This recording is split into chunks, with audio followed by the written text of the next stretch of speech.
Hello students, आज के इस वीडियो में हम पढ़ेंगे क्लास 10th का हमारा चैप्टर चल रहा था लाइट रिफ्लेक्शन एंड रिफ्रैक्शन। इससे पहले वाला जो वीडियो है उसके अंदर हमने चैप्टर को स्टार्ट किया था, यानी कि लाइट के बारे में पढ़ा था और कुछ important terms related to light उनको जो है हमने डिस्कस किया था।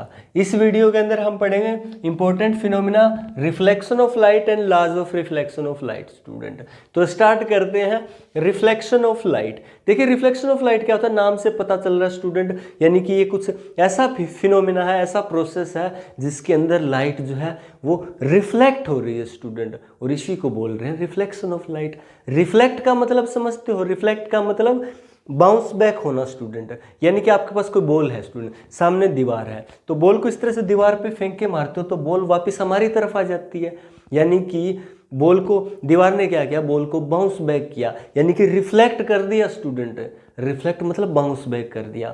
ऐसा ही लाइट के साथ होता है, और इस फिनोमिना को, लाइट वाले फिनोमिना को क्या बोलते हैं, रिफ्लेक्शन ऑफ लाइट। यानी कि अगर लाइट किसी लुमिनस ऑब्जेक्ट से लाइट इमिट हो रही है, वो लाइट इमिट होकर किसी ओपीक्यू ऑब्जेक्ट से ओपीक्यू ऑब्जेक्ट पे इंसिडेंट होती है, स्ट्राइक होती है, तो वो ओपीक्यू ऑब्जेक्ट इस लाइट को क्या कर देता है, बाउंस बैक कर देता है, और इस फिनोमिना को क्या बोलते हैं, रिफ्लेक्शन ऑफ लाइट। पिछली वीडियो में भी मैंने बताया था कि कोई ऑब्जेक्ट आपको कब दिखाई देता है, सिर्फ और सिर्फ तब दिखाई देता है जब उस ऑब्जेक्ट से जो लाइट स्ट्राइक होके या उससे जो लाइट इमिट हो रही है वो लाइट हमारी आइज में एंटर करती है, तो वो ऑब्जेक्ट हमें दिखाई दे रहा है। जैसे व्हाइट बोर्ड कब दिखाई दे रहा है, जब जो आपका यहाँ जो बल्ब लगे हैं वहाँ से, बल्ब से जो लाइट इमिट हो रही है वो स्ट्राइक हो रही है इस व्हाइट बोर्ड पे, और व्हाइट बोर्ड से मेरी आइज के अंदर एंटर कर रही है और मुझे ये चीज़ें दिखाई दे रही है स्टूडेंट।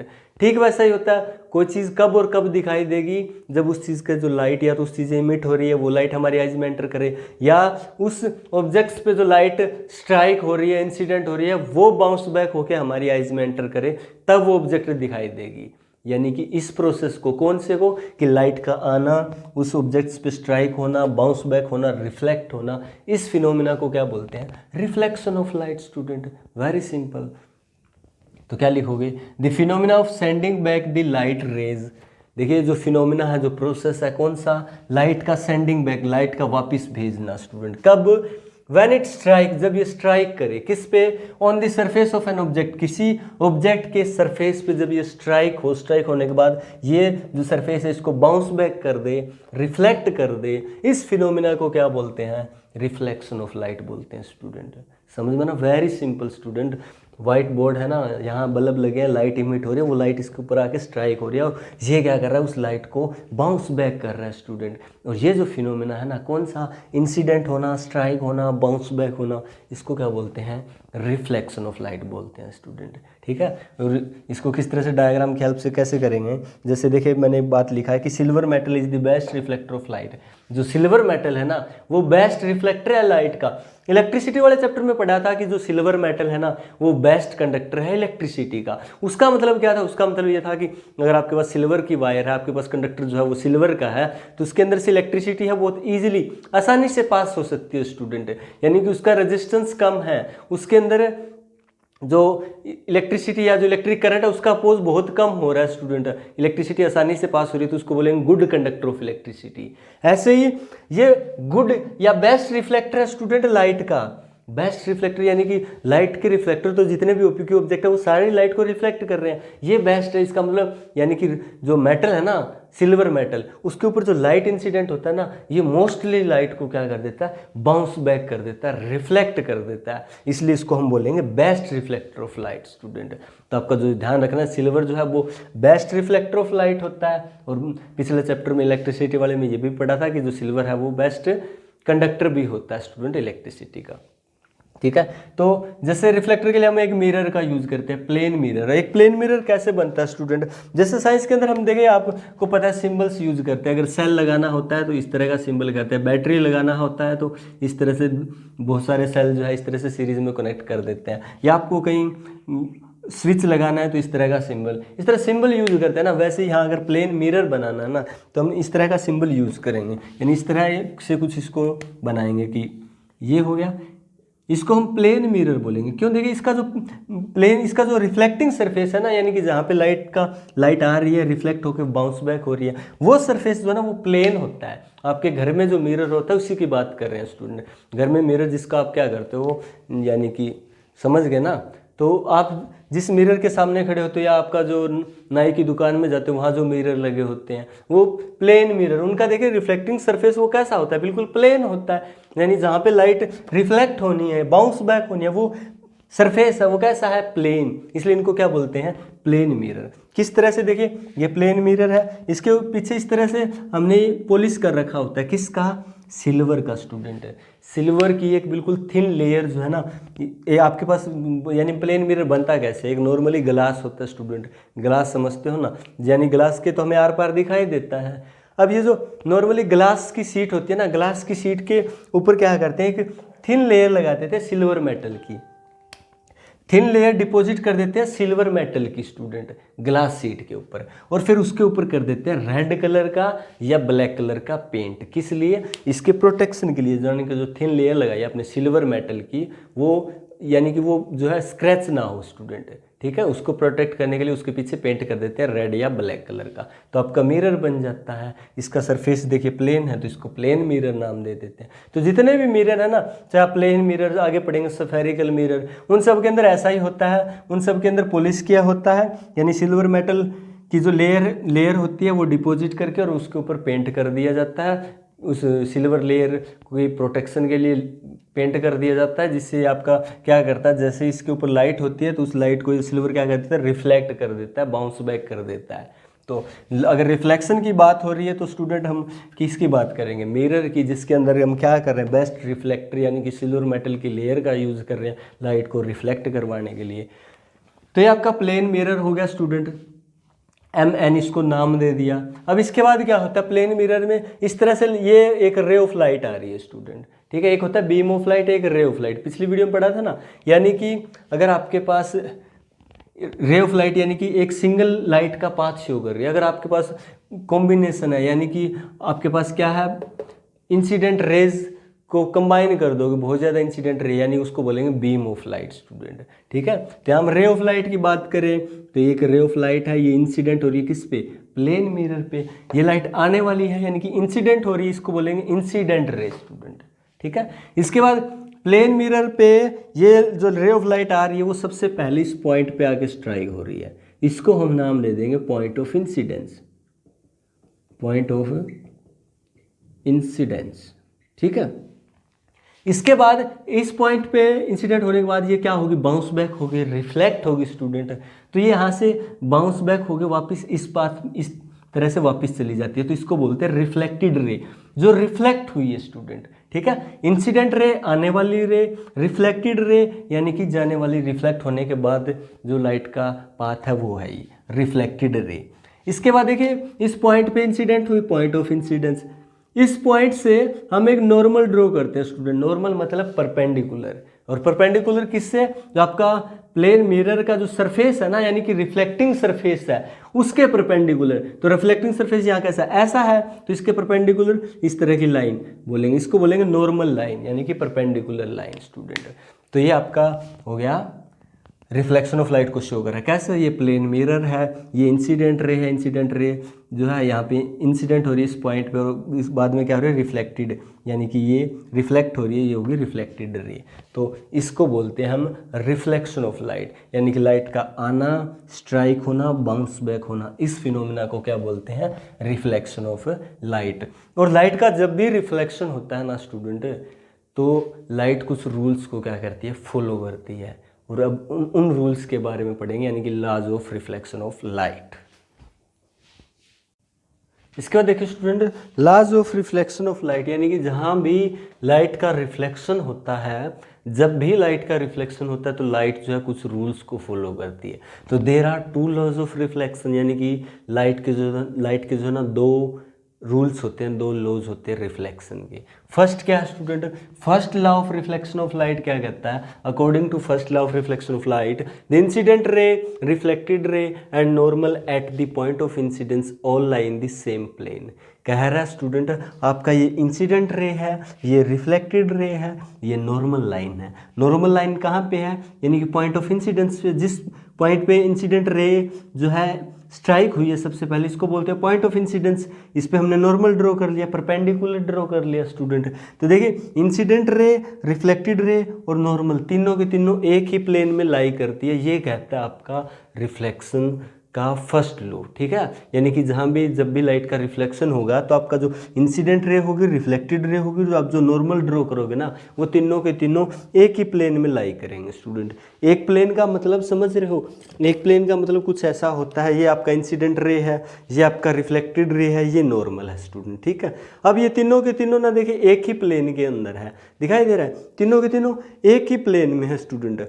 अब प्लेन्स एक प्लेन में कब नहीं होंगे, जब देखिए अगर बाई चांस ये इधर आपकी तरफ हो जाता है थोड़ा सा, तो ये दो एक ही प्लेन में, ये अलग प्लेन में है स्टूडेंट, दिख रहा है ना। तो ये प्लेन से बाहर हो गया, इस तरफ हो जाता है, ऐसे हो जाता है, ठीक है। लेकिन ऐसा नहीं होता। फर्स्ट लॉ कहता है आपका लाइट, फर्स्ट लॉ जो है रिफ्लेक्शन का, वो कहता है जो इंसिडेंट रे है, रिफ्लेक्टेड रे है और जो नॉर्मल है eight the point of incidence, normal है ना, ये तीनों के तीनों क्या होते हैं, एक ही प्लेन में लाई करते हैं स्टूडेंट, ठीक है। इसके बाद है सेकंड लॉ ऑफ रिफ्लेक्शन। ये क्या कहता है, ये और भी ज़्यादा सिंपल है। इसको समझने से पहले ना थोड़ा सा एक बार इधर देखिए दोबारा से। आपका प्लेन मिरर है, इंसिडेंट रे है, रिफ्लेक्टेड रे है, नॉर्मल है। अब यहाँ दो एंगल बनते हैं स्टूडेंट, कौन कौन से, दोनों एंगल नॉर्मल लाइन के साथ बनते हैं। एक तो नॉर्मल लाइन और इंसिडेंट रे के बीच में बनता है, इस एंगल को बोलते हैं एंगल ऑफ इंसिडेंस और एंगल आई से डिनोट करते हैं। सेकंड बनता है नॉर्मल लाइन और रिफ्लेक्टेड रे के बीच में, और इसको बोलते हैं एंगल ऑफ रिफ्लेक्शन और इसको एंगल आर से डिनोट करते हैं स्टूडेंट। आपको जो बात ध्यान में रखने वाली बात है वो ये है कि आप जब भी एंगल बनाओ तो ध्यान रखना जो एंगल बन रहे हैं ना वो नॉर्मल लाइन के साथ बनेंगे हमेशा। नॉर्मल लाइन के साथ जो इंसिडेंट रे का एंगल बनेगा उसको एंगल आई बोलेंगे, जो रिफ्लेक्टेड रे और नॉर्मल लाइन के साथ बनेगा वो आर होगा, एंगल ऑफ रिफ्लेक्शन होगा स्टूडेंट। लेकिन दोनों बनेंगे नॉर्मल लाइन के साथ, ठीक है। तो ये दोनों एंगल होते हैं, इनका ये जो है नेम होता है। इसके बाद देखिए सेकंड लॉ क्या कहता है, ये यही कह रहा है कि जो एंगल ऑफ इंसिडेंस है ना, इस एंगल की बात कर रहा है। Angle of incidence is always equal to the angle of reflection, यानी कि एंगल आई है वो हमेशा क्या होता है, एंगल आर के इक्वल होता है। यानी कि अगर इसने इंसिडेंट रे ने नॉर्मल लाइन के साथ यहाँ मान लीजिए 45 बनाया ना एंगल, तो इसके बीच में यानी नॉर्मल लाइन और रिफ्लेक्टेड रे के बीच में भी एंगल 45 का होगा। अगर यहाँ 55 है तो यहाँ भी 55 का होगा स्टूडेंट। समझ रहे हो ना, ये आई और आर हमेशा क्या रहेंगे, इक्वल रहेंगे। कब, जब लाइट का रिफ्लेक्शन होगा स्टूडेंट। तो ये था second law of reflection of light. इसके बाद देखिए स्टूडेंट है आपसे ना यहाँ से कुछ छोटे क्वेश्चन पूछ सकता है। वो किस तरह से पूछेगा, मैंने नोट बना के दो बातें यहाँ लिखी। ये दोनों बातें अगर आपको अच्छे से समझ में आ जाती है तो आप किसी भी क्वेश्चन का जो आंसर है वो दे सकते हो। जैसे पहली बात आपको ये ध्यान में रखनी है कि a ray of light which is incident normally और perpendicular to on a mirror is reflected back along the same path because here I is equal to R is equal to 0। कह रहा है कि स्टूडेंट आपके पास कोई plane mirror है और जो लाइट इंसिडेंट रे है ना वो परपेंडिकुलर आ रही है, यानी कि इंसिडेंट रे परपेंडिकुलर आ रही है किसका, प्लेन मिरर के सरफेस के। तो ये प्लेन मिरर है ऐसा, इंसिडेंट रे ऐसे आ रही है, एंगल कितने का दोनों के बीच, 90 डिग्री का।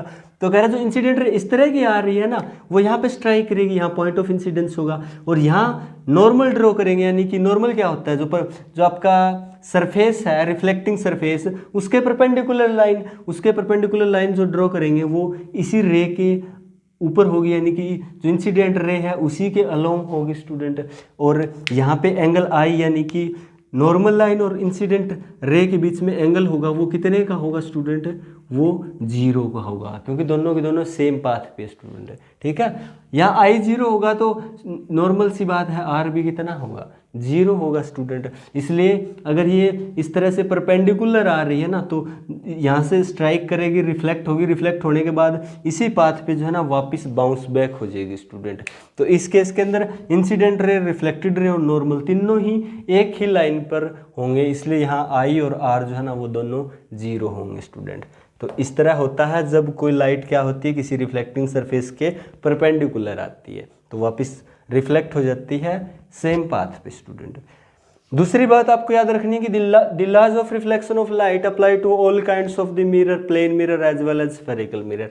आपसे कई बार पूछ लेता है स्टूडेंट कि कोई स्फेरिकल मिरर है, ठीक है, तो उसके ऊपर जो उसके अंदर जो रिफ्लेक्शन हो रहा है, स्फेरिकल मिरर से जो रिफ्लेक्शन हो रहा है, वो रिफ्लेक्शन लॉज ऑफ रिफ्लेक्शन है उनका फेलियर है, या उनके अंदर भी लॉज ऑफ रिफ्लेक्शन जो है वो रूल जो है वो लगते हैं स्टूडेंट। तो आपका आंसर होगा कि चाहे मिरर कोई सा भी हो, मिरर का काम क्या होता है, मिरर क्या करता है, लाइट का रिफ्लेक्शन करता है स्टूडेंट। और ये जो रूल्स है वो किसके हैं, रिफ्लेक्शंस के हैं स्टूडेंट, यानी कि laws of reflection of light, यानी कि जहां भी लाइट का रिफ्लेक्शन होगा वहां ये दोनों रूल्स क्या होंगे, वहां दोनों रूल्स लागू होंगे। और वो मिरर जो है रिफ्लेक्टिंग सरफेस है वो कैसा भी हो स्टूडेंट, यानी वो स्फेरिकल मिरर हो चाहे प्लेन मिरर हो, अगर उसके अंदर रिफ्लेक्शन हो रहा है तो ये दोनों जो लॉज है, लॉज ऑफ रिफ्लेक्शन, वो वहां पर क्या होंगे, लागू होंगे स्टूडेंट। ठीक है, ये आपसे पूछ लेता है कि जो इरेगुलर सरफेस होता है, इरेगुलर सरफेस के अंदर जो रिफ्लेक्शन होता है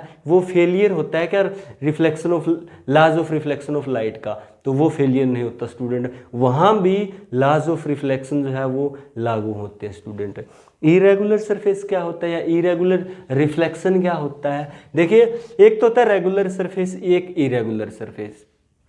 जो आपका स्मूथ सरफेस होता है ना, जैसे आपका प्लेन मिरर का हो गया स्टूडेंट, ठीक है, या जो स्फेरिकल मिरर का हो गया, जो स्मूथ सरफेस होता है ना वो रेगुलर सरफेस होता है। और रेगुलर सरफेस पे या स्मूथ सरफेस पे या पॉलिश्ड सरफेस पे जब लाइट का रिफ्लेक्शन होता है ना, इसको बोलते हैं स्टूडेंट रेगुलर रिफ्लेक्शन। ठीक है, और इरेगुलर सरफेस जो होता है ना वो रफ सरफेस होता है स्टूडेंट।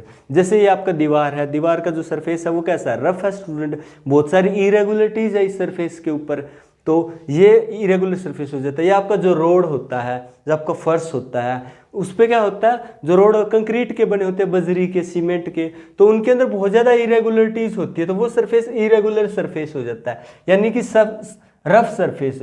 और रफ सरफेस पे जब रिफ्लेक्शन होता है लाइट का तो उसको बोलते हैं इरेगुलर रिफ्लेक्शन स्टूडेंट। ठीक है ना, समझ में आया ना। अगर लाइट का रिफ्लेक्शन रेगुलर सरफेस मतलब स्मूथ सरफेस पे हो रहा है तो बोलेंगे रेगुलर रिफ्लेक्शन, अगर इरेगुलर सरफेस पे हो रहा है तो बोलेंगे इरेगुलर रिफ्लेक्शन। अब क्वेश्चन है आपका कि जो इरेगुलर रिफ्लेक्शन है उसके अंदर जो लॉज ऑफ रिफ्लेक्शन है उनका फेलियर होता है क्या, तो आंसर है कि नहीं होता स्टूडेंट। क्यों, क्योंकि देखिए रेगुलर रिफ्लेक्शन में क्या होता है, लाइट जो पैरेलल आ रही है एक दूसरे के, इंसिडेंट रे, वो रिफ्लेक्शन के बाद पैरेलल चली जाती है एक दूसरे के स्टूडेंट स्मूथ सरफेस के अंदर। अगर इरेगुलर सरफेस है आपका तब क्या होगा, तब देखिए जो पैरेलल रेज आ रही है ना वो हो सकता है कि रिफ्लेक्शन के बाद पैरेलल ना जाए, जैसे ये वाली रे है देखिए इधर आ रही है, लेकिन यहाँ परपेंडिकुलर ड्रॉ करेंगे तो आई और आर बराबर होंगे स्टूडेंट, और इंसिडेंट रे, रिफ्लेक्टेड रे और नॉर्मल तीनों एक दूसरे, तीनों जो है एक ही प्लेन में लाई करेंगे। दूसरा ये रे आ रही है देखिए इधर जा रही है, ये वाली टकरा के शायद इधर जा रही हो, तो देखिए अगर पैरेलल इंसिडेंट रेज आ रही है तो वो रिफ्लेक्शन के बाद जो अलग अलग डायरेक्शन में जा सकती है जब सरफेस इरेगुलर होता है। लेकिन इरेगुलर सरफेस के अंदर भी आपका जो आई और आर इक्वल मिलेंगे, इंसिडेंट रे, रिफ्लेक्टेड रे और नॉर्मल तीनों एक ही प्लेन में लाई करेंगे स्टूडेंट, यानी कि इस सरफेस में भी आपका जो रूल्स है रिफ्लेक्शन ऑफ लाइट के वो लागू होते हैं स्टूडेंट, यहाँ फेलियर नहीं होता laws of reflection of light का स्टूडेंट। तो आप ये दोनों बातें अच्छे से दिमाग में रखिए अपने। तो ये था स्टूडेंट आज का वीडियो। अगर वीडियो अच्छा लगा हो तो प्लीज़ वीडियो को लाइक कर दीजिएगा, अपने फ्रेंड्स के साथ शेयर कर दीजिएगा, और अगर अभी तक आपने चैनल को सब्सक्राइब नहीं किया तो प्लीज़ चैनल को क्या कर लें, सब्सक्राइब कर लें स्टूडेंट। Thank you.